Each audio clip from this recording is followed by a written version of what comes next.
Hello friends, today in this video I will show you how to fix system preparation was not able to validate your Windows installation.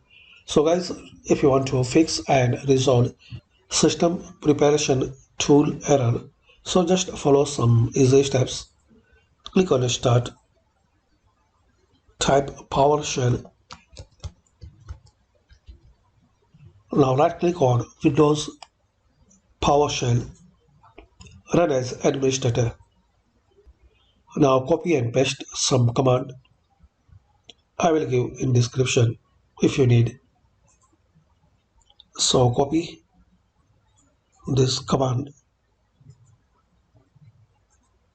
and paste here.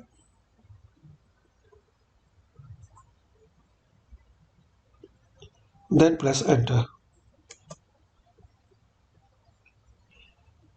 Now wait till this procedure will be complete, and after this procedure, just guys, you need to restart your PC.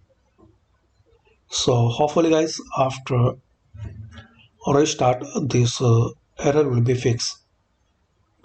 Thanks for watching. Please comment this video useful for you or not, and please guys share, like and subscribe the channel for more useful tech videos.